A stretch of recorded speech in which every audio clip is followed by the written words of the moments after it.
Oi pessoal, hoje eu tenho um provérbio para compartilhar e uma reflexão existencialista sobre esse provérbio, porque fala de uma tênue diferença entre um estado de espírito e outro.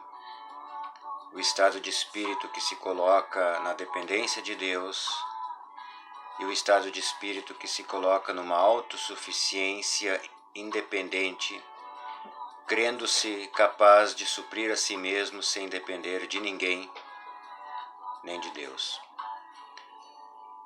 Este provérbio está no capítulo 30 do livro de Provérbios, no Antigo Testamento, e são os versículos 8 e 9, que dizem assim: Não me des nem pobreza, nem riqueza. Dá-me apenas o alimento necessário. Senão, tendo demais, eu te negaria e te deixaria, e diria: quem é o Senhor? Se eu ficasse pobre, poderia vir a roubar, desonrando assim o nome do meu Deus. É realmente uma linha muito tênue onde este sábio que escreveu este provérbio, de nome Agur, todo esse capítulo 30 é acreditado a ele, e acredita-se que seja um sábio que tenha vivido ou na época de Ezequias ou na época de Salomão. Este sábio conseguiu capturar a essência da alma humana que anda sobre o fio da navalha do equilíbrio entre o senso de dependência e o senso de independência no sentido absoluto. Não me des nem pobreza nem riqueza. Dá-me o equilíbrio, dá-me o suficiente. Eu costumo dizer que é importante que sejamos gratos por termos um trabalho digno, que nos conceda um salário digno, para que tenhamos, paralelamente, um sustento digno e uma vida digna. Talvez o que passe disso e o que sobre e o que sobeje e que nos dê o por demais possa acabar sendo por demais prejudicial também, desviando-nos do equilíbrio, do bom senso, da lucidez. E aquilo que nos mantenha aquém também nos oprime no sentido da autoestima e poderia nos fazer trilhar outros caminhos.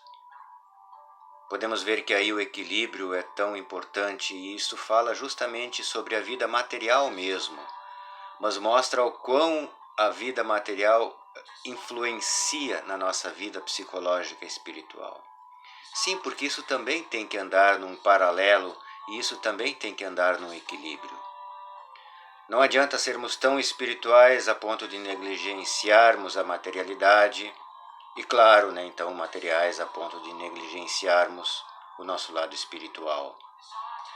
A vida é uma só, ela tem que andar numa integralidade, ela tem que andar numa complementação entre o que é espiritual, psicológico, e o que é material, prático, do dia a dia, da nossa necessidade fisiológica, orgânica.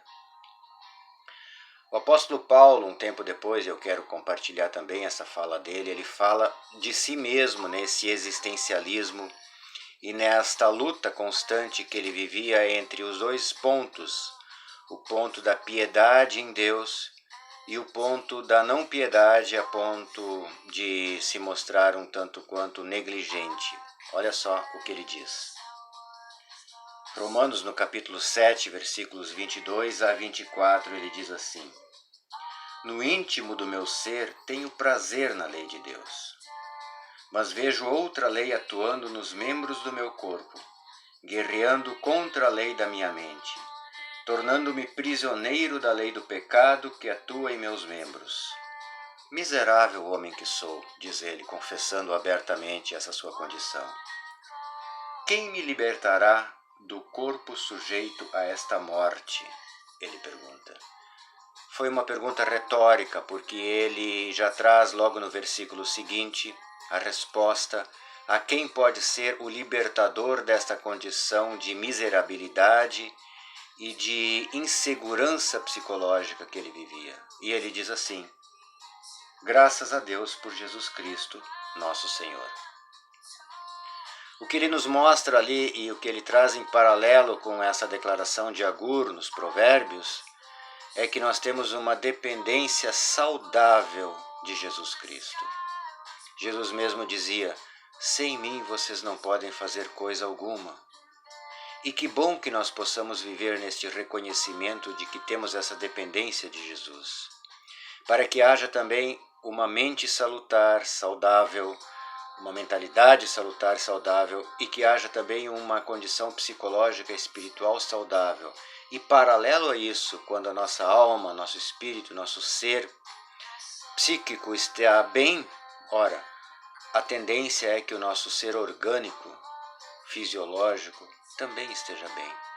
Quando a nossa atmosfera interior está bem, há uma grande possibilidade de que a nossa atmosfera exterior, a nossa materialidade, a nossa convivência com o próximo, com a sociedade, com aquilo que nos cerca, também esteja bem. Portanto, eu faço da oração de Agur, que não deixa de ser uma oração, também a minha.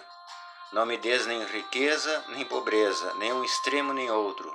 Dá-me também na materialidade, pelo menos um trabalho digno, para ter uma vida digna. Já me basta, porque o que passar disso poderia mexer na minha instabilidade emocional. E eu quero colocar a minha instabilidade emocional sempre aos pés de Cristo e pedir que Ele, na sua plenitude e na sua completude, possa preencher aquilo que em mim ainda falta. Que seja a nossa oração, que seja a sua também.